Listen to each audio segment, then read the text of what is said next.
Hey guys, what's going on? We're here with my good buddy Josh, who I guess has spent the last 3 years pedal biking around the world, and it's kind of interesting story how we met. We met in Cabo San Lucas in February of 2016 or 2017, right? Yeah, 3 years ago. 2017. Yeah, so yeah, almost exactly 3 years ago. And we were staying at the same hostel, and everyone was at the rooftop of this hostel, and everyone was trying to get to know each other one night, and Josh came up, and I overheard him talking with some people that like he had biked in from the States, and I'm like, oh, it's not a big deal. It's like, I thought it was a motorcycle.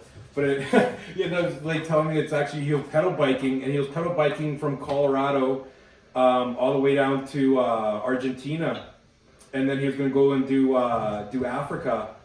And I was like, man, like that is so amazing. Like, and then yeah, I just kept in touch with him in the last 3 years, and I see him progress, and now he's back in Denver, right?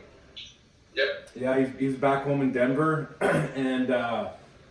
So I figured, you know what, these are some of the questions I've kind of always wanted to ask him anyway. So I'm like, you know what, I'm starting this YouTube channel and podcast. You know, I'd love to be one of my guests because, like I said, like I think what he's done is pretty remarkable. I mean, I know myself, I could barely last like 2 or 3 hours on a pedal bike, and never mind what was your average hours that you'd spend on the bike? On a full day, maybe 6 to 8 would probably be normal. Holy shit. Yeah, so I want to start off also by saying I asked you if it was okay to share that story about Dave and his buddy. Yeah, please. Okay, so when we met down in Cabo San Lucas, we also met some other Americans, really good guys too. His name was Dave, and his friend was. Do you remember his friend's name? No, I'm struggling now. No, okay, but anyway, so Dave's friend was his roommate in the States, and he was a little bit fucking, I guess he was a little bit crazy, like to even think of or dream about actually wanting to do this. But so one night I was sleeping at 3 o'clock in the morning, and Dave and his roommate come and knock on my door, and they're like, "Louis, open up, we got drugs." So obviously I opened up, and you know, we did some MDMA, and I remember Dave telling me, he's like, my roommate's gonna fucking join the Mexican cartel. I was like, what the fuck are you talking about? He's like, and then like, but he's like really serious. He's like, yeah, I'm gonna move down here. I'm gonna go up to Seattle. I'm gonna sell my stuff, and then I'm gonna come here and I'm gonna work for these guys. I'm like, there's no fucking way this guy's, you know, he's serious. And then we ended up going out to the club, and then sure enough, like he was talking with like legit fucking Mexican cartel guys, and I guess he had like didn't pay for like the drugs up front, the MDMA that he had given us, and then he didn't have any money, and then like these guys were actually like really serious going to hurt him, you know, and he ended up paying them off, whatever. But it was just I just want to share that story that we met this guy that was legitimately considering joining the Mexican cartel and working for them and selling drugs. Oh man. But okay, so let's get started. So what let's see here. So what made you want to start doing this? Because when I met you, you had already biked through Asia and Europe, right? Yeah, so I've done quite a few smaller trips, and that's kind of what got me started on it. Kind of opened my eyes a little bit. I wish I could tell you something incredibly dramatic. I sometimes joke and tell people I lost a bet, or I went out for a pack of cigarettes and I just got lost and kept going. But no, it just kind of started off slowly with some other smaller trips. Some friends called me one night and asked me if I wanted to join biking in Europe for 3 months. And I had never done anything like that before, but I said, sure, why not? And I booked the ticket that night, and after that, I guess the rest is kind of history. And for this last trip, I just wanted to see the world. And with my career and with how vacation time is in the States, it made sense to do it all in one big go. And that's kind of how it evolved. It kind of snowballed from there. And I wanted to see as much as I could, and I feel like I saw a good chunk of the world. Yeah, man, that's amazing. Like, okay, so do you want to tell everyone where you? So we met in Cabo, obviously, and but so after Cabo, like, where did you? What was your route through South America, Central and South America? Yeah, so the first leg was through Mexico, pretty linearly down Central America, and then onto Colombia, Ecuador, Peru, Chile, and then cut across the continent over through Argentina, Paraguay, and then Brazil, Uruguay, and then from there flew to South Africa, up southern Eastern Africa, on through like Ethiopia, Sudan, Egypt, a little bit of the Middle East, and then the like Turkey, the Balkans, Eastern Europe, the Baltics, and then Finland down through Russia, through Central Asia, and then on to India, Nepal, and then home. Wow. So kind of a long-winded explanation, but that's amazing, man. And you just finished Nepal. I really want to go there. What was did you trek out of Perna or just Everspace? we did Everspace camp, and that was a good 2.5 weeks actually. So that was plenty of hiking, and it was incredible. I got to end my trip at the top of I didn't climb Everest, but close to the top of the world. Yeah, it's an incredible region, amazing people, and it was a really fun hike. Got to do it with some great people. Did you? End of the trip. Did you? Yeah, I mean, where else? Like, I mean, like that's such a climax to your trip. Like, yeah, fucking ending up in Nepal and doing Everest camp. Was that really challenging for you, or probably not? Because you've been fucking your lungs must be like you must have Superman lungs. Or did it? I mean, I had to be mindful of it because it is still very, very high altitude. I fared well, but it was kind of starting to push my limits a little bit. Some of the passes are about like close to 5,500 meters, almost maybe 17,000 foot. So they kind of push your endurance and your stamina quite a bit. And the people I was with kind of struggled a little bit more than me, but it was still fun. It was still challenging. It was still an amazing end of the trip, and it was the end of the season, so there wasn't too many people there, and it's just clear skies and amazing scenery. Some of the highest peaks in the world. Yeah, man, I saw some of your pictures on Facebook, man. That's yeah, they looked fucking phenomenal. And it wasn't too cold when you went, because you were there December? Yeah, it was end of November, early December, and definitely towards the higher altitude. It was cold, so there's not much heating. They can't really cut down trees because it's like a national preserve. So they'll burn yak dung in some of the homestays, but it's not central heating. So the rooms are kind of just like cardboard boxes. So anything you leave out, like water, will easily freeze inside the room at night.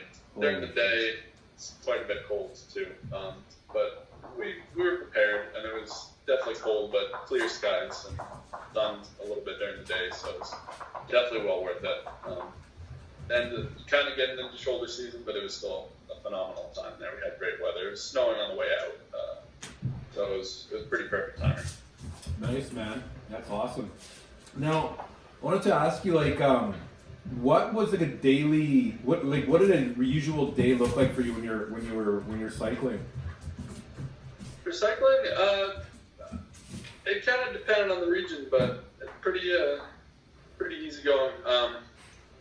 Kind of wake up. When I wake up, I would say I camped maybe half the time. The other half of the time, if it was affordable, I would stay in guest houses or hostels. If I'm camping, kind of got to break camp, pack everything up, get everything you own back on the bicycle, and set off. Kind of go at whatever my own schedule is, especially if I'm alone.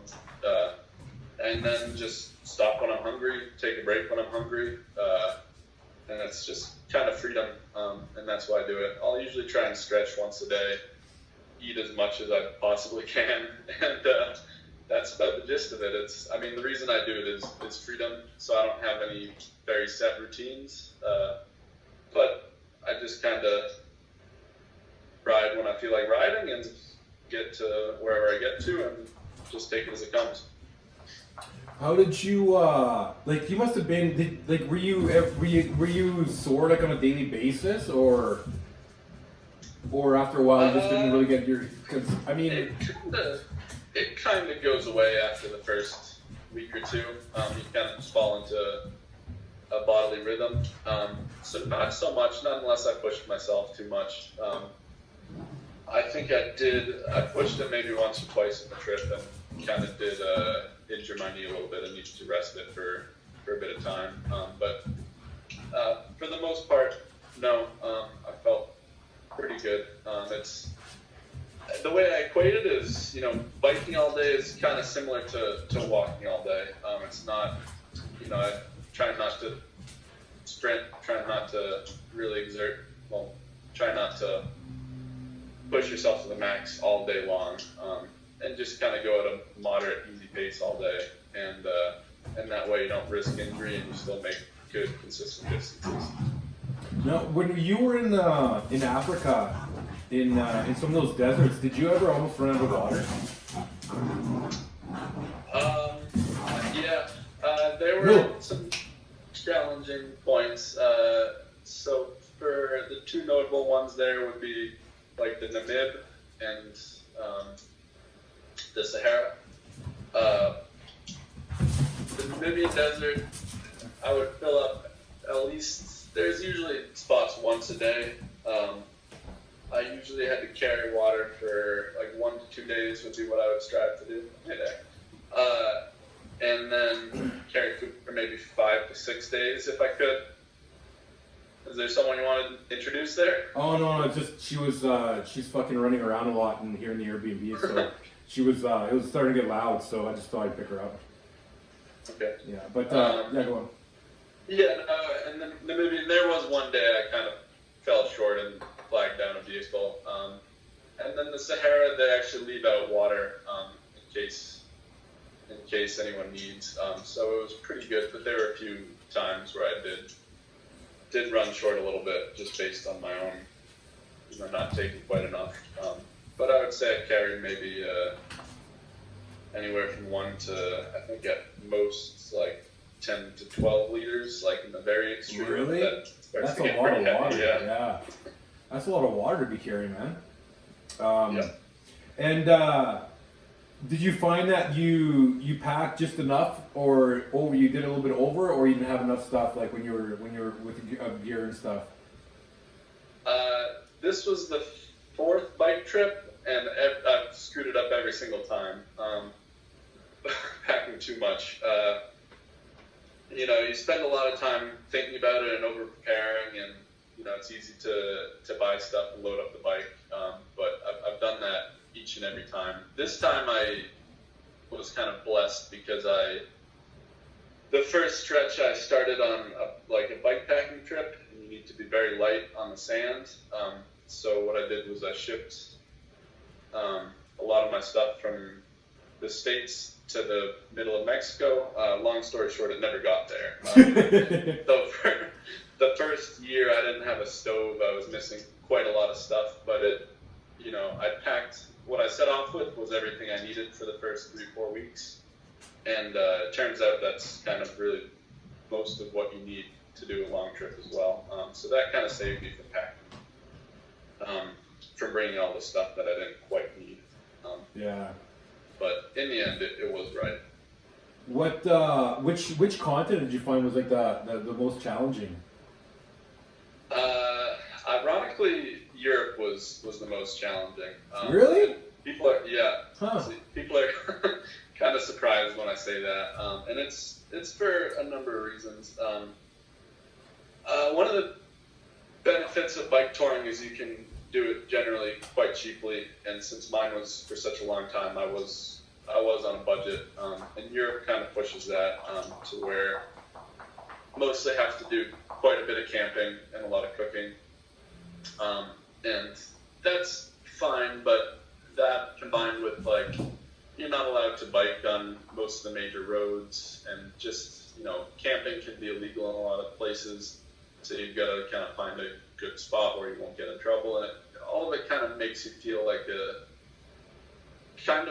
you don't belong, like don't have a place to stay easily, and it makes things a little bit more difficult. Admittedly, I didn't have white privilege to rely on sometimes there too, like other places. To be biking around Europe isn't that uncommon, so people aren't quite as interested in it. Kind of in comparison to the other places I've been, it kind of does make you feel a little bit invisible, which is nice sometimes. But when you're struggling to find places to stay, or it just seemed like it was lacking a sense of purpose, like other places, and it kind of felt like being back in the Western world, but being homeless instead of being an adventurer, just based on the lifestyle. And I enjoyed some parts of it for sure, but it just didn't have as much sense of purpose as some other places.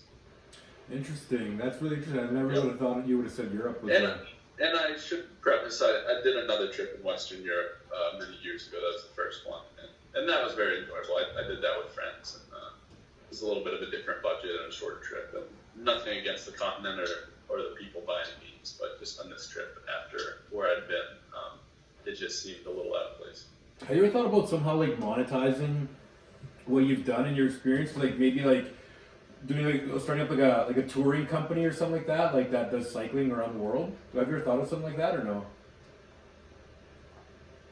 Yeah, I think I have enough contacts to do that, working for organizations, and I think I have had the opportunity in the past. I think it's something I can keep in my back pocket, something to consider. Right now, it's not what I'm looking towards doing. What did you? You're a software engineer, aren't you? Mechanical, yeah. Mechanical engineer? Yeah. Yeah, nice. So that's where you're looking like to start back up now that you're back? Yeah, I'm looking a little bit more into a sustainable industry. I don't want to sound like some kind of enlightened hippie at the end of the trip, but I want to do something that kind of has a little bit more meaning and beneficial impact on the world than originally I wanted to do product design, and I just kind of realized the world is filled with a lot of stuff as is. I want to do something that's a little bit more beneficial to the planet. Yeah, man. I was gonna say, like, you must have the way you view the world now is probably a lot different than it was 3 years ago, hey? Like, it is and it's not. Coming back to the same town, quite a few things are different, but a lot is the same. It's taken a little bit of adjustment, but I don't think it's changed so much as maybe I've changed. yeah, that's what I mean. That's what I mean. That's what I mean. Like that you've changed personally, after all the experiences you've had the last 3 years. Yeah, it's something I'm still figuring out because I honestly have hardly even unpacked yet. You don't want to see the rest of this room, but so I'm still kind of getting a feel for things. But as far as things that have changed for me, I definitely feel quite a bit more confident. After what I've done, certain tasks that I wouldn't ordinarily look forward to doing seem quite a bit more easier. Distances especially don't quite seem as far to me anymore. I imagine. I had an amazing time. I met the most amazing people around the world. People that will take you in without question. People that want to help you in any way that they can. And I want to try and be a better person as well because of that. Because most of the world does behave that way. They think of others before themselves. And I don't want to digress too much. But yeah, I just want to be a better person and help the world for the better in even a small way if I can. Mm-hmm. So yeah. What did you like? This is funny because like when I told my dad that you were doing this, like, and this is like when you're like doing Central and South America, and he was like, he'll never make it. Like because you also don't really know how to speak Spanish either, right? No, it took me a year, but I got the grasp of it. Yeah. Like, did you like? I mean, I've traveled all like through Guatemala, and I did Belize, and I did El Salvador, but on a motorcycle. You know, like you're on a pedal bike. Like even Honduras, like or like I know, yeah, like the major cities in Honduras are really dangerous. Like, did you ever feel like in danger at all, like through Latin America?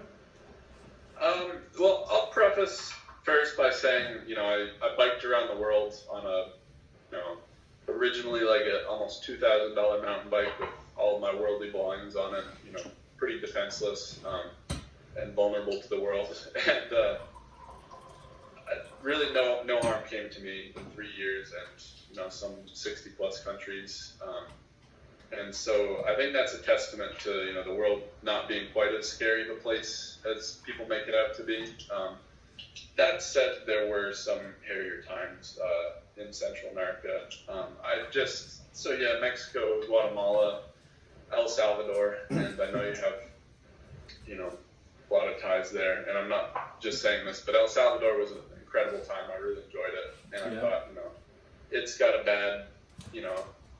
bad Reputation. Stereotype. Yeah. I said, but you know, this El Salvador was fine. Honduras, no problem. Did you go to so Roatan? I biked over the border, and I think within like an hour that morning, I had some guys screaming death threats at me and walking over towards me, like walking across the road towards me, like dragging their machetes on the ground. Where was this?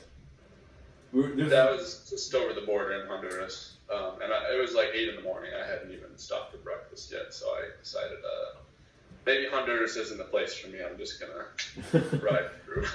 Oh man, you didn't go. I didn't stop at all that day. I just did you go to the north at all, to the islands in Roatan?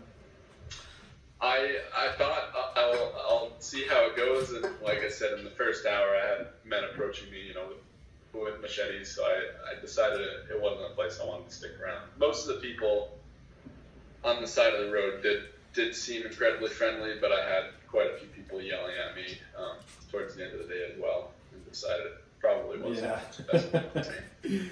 Yeah, man. Wow. What about so after South America,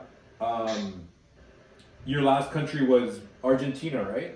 And then you went over to Cape Town? Yep. Yeah, so I flew directly to Buenos Aires to Cape Town. What countries in Africa did you find were the most challenging to bike through? Ethiopia was probably my most loved and hated country. I'll start by saying I think it is an incredible place, and I definitely recommend visiting it. That being said, there are some challenges on a bike, but it's incredibly unique. It's the only one country in the continent of Africa out of some 53, 54 countries that has never been colonized. So it's kind of, you get a feel of what Africa like could or would have been. And so it's very real. It's very in your face. The positives are, I mean, it's incredible. The culture is unlike anywhere else in the world. They have, you know, for religions, they have Christianity and Islam, but so different from what we're used to, because it's crystallized from, you know, hundreds and hundreds of years ago. And the food is unlike anywhere else in the world. It's an incredible place to visit. The landscapes are otherworldly. It's an incredible place, and 99% of the people are incredible.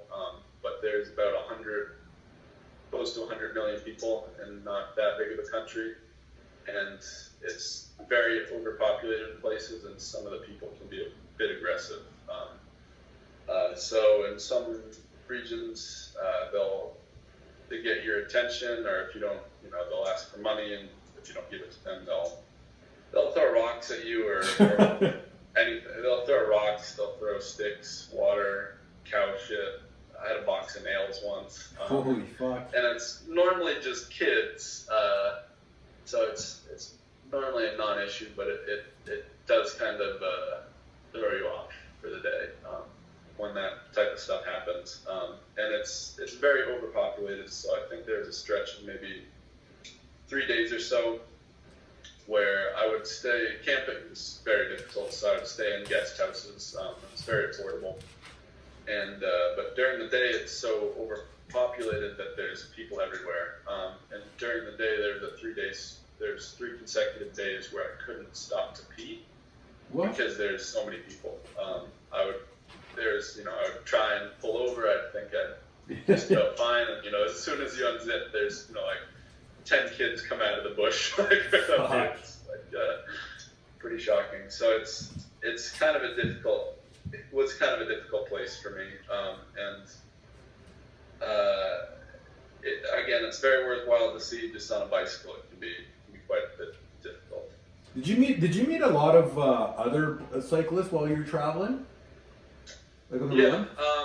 Overall, I met hundreds in those 3 years. It just depended very much on the place. In Central America, not so much. Southern America, there's a lot. Africa, it's very linear, so there's maybe 50 to 100 people that do it per year. But it's so linear, you'll bump into just about every one of them. Because it's like a popular route, right? It's like a popular route, like from Cape Town to Cairo is quite popular. Western Africa, not quite as much. And then Europe, obviously, plenty of people. Russia, no one, just about no one. And then Central Asia, there's quite a few. India, Nepal, not tons. But yeah.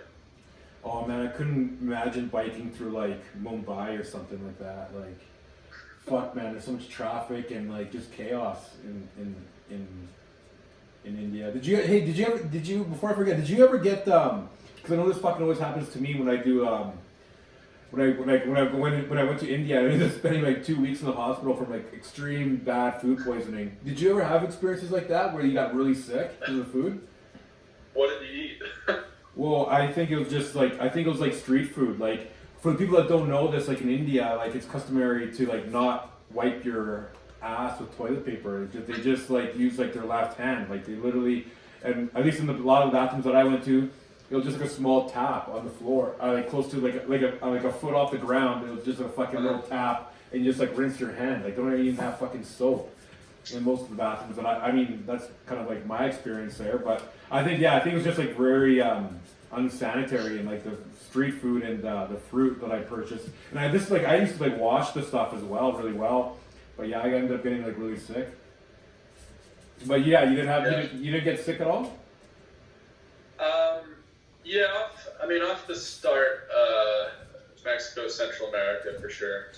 Definitely had bouts of that. Definitely plenty of off the cuff stories as well. But Africa actually was quite sanitary for the most part until I got into the northern sections. India, by the time I got there, I noticed some of the things that you mentioned. Definitely, especially more so in some of the rural areas. But I think after that, at least for me, I kind of got accustomed to, you kind of build up immunity. I think my stomach's probably like a petri dish or an iron vat at this point. So it's pretty good to go. But I get what you mean for sure. Yeah, man, that's awesome. So what do you want to do next? Like have you thought about besides finding employment? Have you thought about maybe writing a book about your experiences and stuff? I have. I've done a lot of writing, a lot of blog excerpts, I guess. Just smaller stuff. I don't even know how I would tie it into a book. It's just a lot. So it's definitely something I'll consider. It would just be something I need to think about, I guess.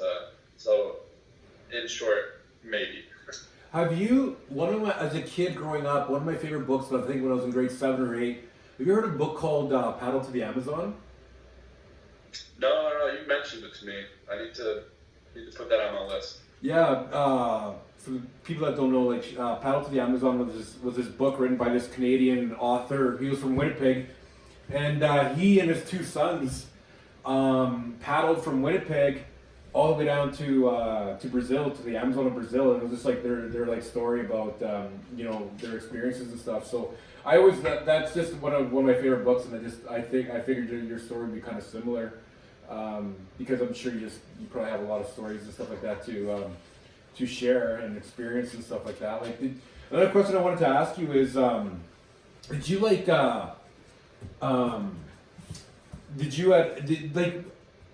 like at nighttime, so you would just be pedal biking, like let's say like you're out in the middle of nowhere, so would you just like pull over to the side of the road and just like set up camp there, or would you kind of like go find you know, buildings or like a church or something like that?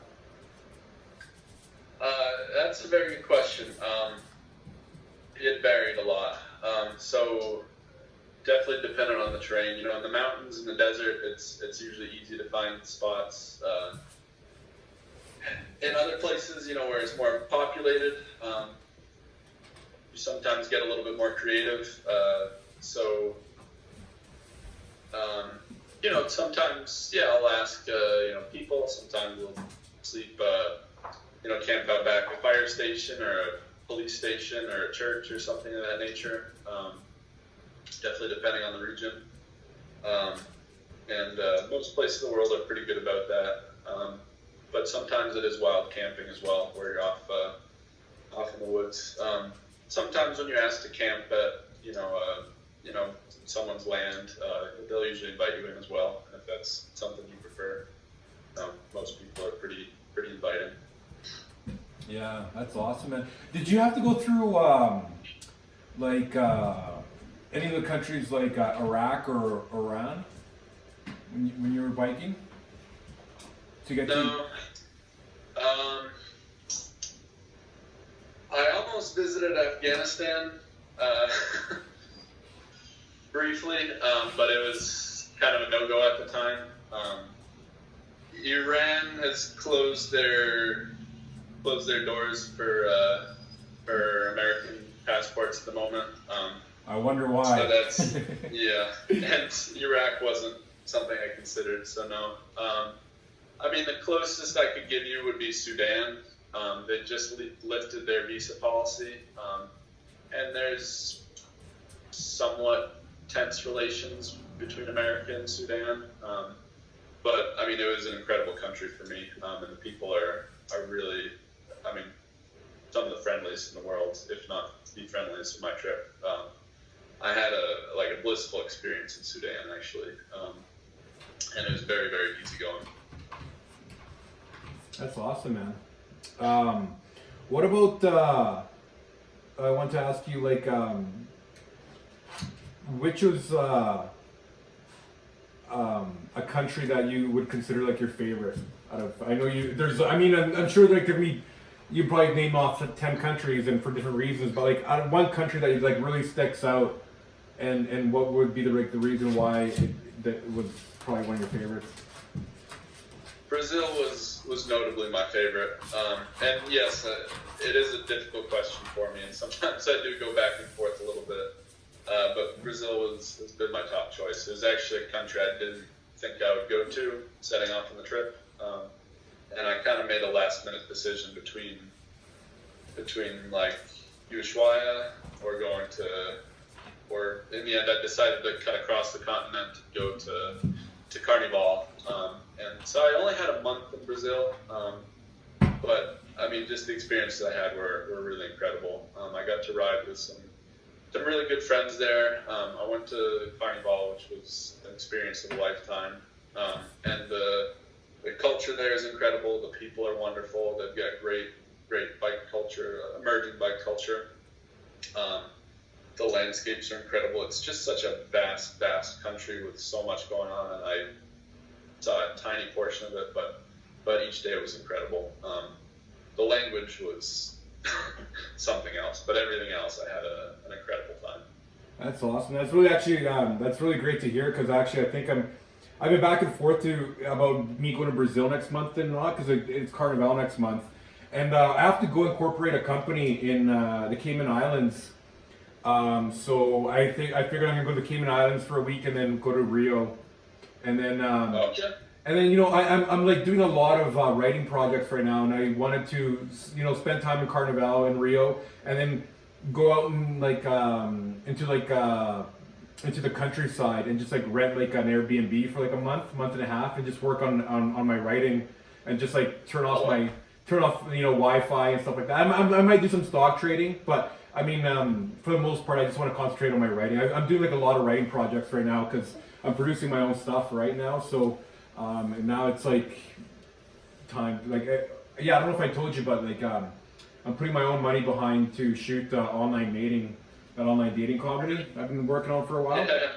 And I so, saw the trailer. It looked cool. yeah, thanks. I mean, the trailer wasn't. It's not. I mean, that was very low budget. I think I only spent like about $4,000 on it, and honestly, my acting wasn't the strongest. And it's I'm gonna actually take lessons before we start shooting in July. But you know what? I think it's kind of an interesting topic, and it's something I've always kind of wanted to do. So, and I'm really excited because like I've actually met like really talented like local like actors and actresses you hear in Alberta, like in between Edmonton and Calgary, and there's actually some talented people here. So I would love to be able to give them the opportunity to show off, their talents, and through my media company. So, but yeah, man. Oh yeah, one more thing I wanted to ask you is for listeners is you had told me the number, but I don't know if you're comfortable sharing it. But like roughly, do you want to tell people how many kilometers and how much money the 3 years costed you? Yeah, no problem. Kilometers. I didn't run a cycle computer. As an engineer, my life had kind of been about numbers prior to that. So I think I made a point to just, the cycling for me was about, more how many friends or experiences rather than exactly kilometers. So I didn't track it precisely, but the best I can add up would be about 40,000. Probably maybe a little bit more than that. 40,000 kilometers or miles? 40,000 kilometers, maybe a few thousand more, and miles, that's probably like 26, 27. So it's just a little over the circumference of the globe. That's insane, man. When you think about it, like the average vehicle puts on 20,000 kilometers a year. You fucking did that on your knees. You did 40,000. You did 2 years of fucking like heavy wear on a vehicle on your knees and shit like that. Like, do you have like any like that's another thing I want to ask you is like, do you have any injuries from that you've come back with, or you're fucking good to go? That I came back with, no. Like I mentioned, there were two points where I had to rest one of my knees, just based off overuse, and those were kind of exceptional cases. And then there was one point that I got hit by a motorcycle in Argentina, which kind of scraped me up a little bit, but I was still in riding condition. So those were really the only injuries I could account for, but probably no different than had I been at home. And roughly how much money did you spend in the 3 years? Oh, yeah. So I saved up for 3 years prior, and I kind of, my mission was to just save up as much as I could. And so I set off with 30 grand, and I used, I guess, exactly 30 grand. So divided by day, that's, I think, like 20, I think it's close to 30 US a day, which in most places is plenty. My expenditures of, just ordinary, everyday expenditures, would be at least 10 on food, most anywhere I went, and then some on accommodation, certainly the occasional beer, and then just, plenty of bike parts and whatever else came my way, and then plenty of tourist sites as well. So that's kind of how it was split up. But it was just just enough to enjoy myself. Most places, in places like Europe and more developed places, I would just save where I could, and then spend it in places that were more get more bang for my buck. Yeah. That's amazing, man. Yeah, you know what? Good for you for also spending 3 years saving up that money, man. I mean, so 30,000 US is about 40,000 Canadian over 3 years. Yeah, it's. I mean, it also covered your flights and stuff like that. Traveling. Too, Yeah, right? absolutely. And was it a pain in the ass, like having to fucking fly over with the bike and put it in boxes and stuff? It is. It's not my favorite thing to do. But luckily, I mean, the route that I did, there wasn't too much of that. I mean, the two main flights were from, like we said, from Argentina to South Africa, and then the one back from Nepal. And it's, again, it's not my favorite thing in the world to do, but in all, it worked out pretty well. And if you only do it a little bit, it's not too expensive. Nice, buddy. And that's the beauty of a bicycle as opposed to a car or motorcycle is I can get to the next continent without having to worry about shipping or spending hundreds of dollars and then borders are obviously much easier as well because you don't have to worry about paperwork. Nice. What? So you obviously brought the bike back home. Are you gonna fucking frame it and put it up on your wall or what? What did you call it? Yeah, I think. I mean, I've definitely kept her. I mean, she made it the whole way, so I figured it would be wrong to not bring her home. That said, she's kind of showing her old age after some 40,000+ kilometers. So I'm gonna build her back up slowly, piece by piece, because she could use a little R&R. Yeah. And the last thing is, if some listeners want to find you on social media, do you want to share your Instagram? Is that cool? Yeah, absolutely. I think you shared it in the original post. The Instagram is feeling bike urious. So it's the word feeling, then BIKEURIOS. And then Facebook is Josh Bucksbaum. And I'm sure you like to do that as well. Yeah, and you have a blogging account too, don't you? Yeah, so I think both of those you can dig up the blog as well, and I think it's tall, dark, and sexy /tumblr.com /tumblr.com, but don't spell that in wrong because it'll bring you to some inappropriate stuff. I made that mistake before. Oh my god, that's awesome. But you can find a link to that on both Instagram and Facebook. Okay. All right, brother. Well, we're gonna wrap up here, man. It's fucking. I really appreciate you doing this, man, and I'll let you know when it's up on YouTube and on my podcast. My pleasure. Thank you very much. All right, brother. Always a treat. Okay, man. Talk to you soon. Cheers. Yeah.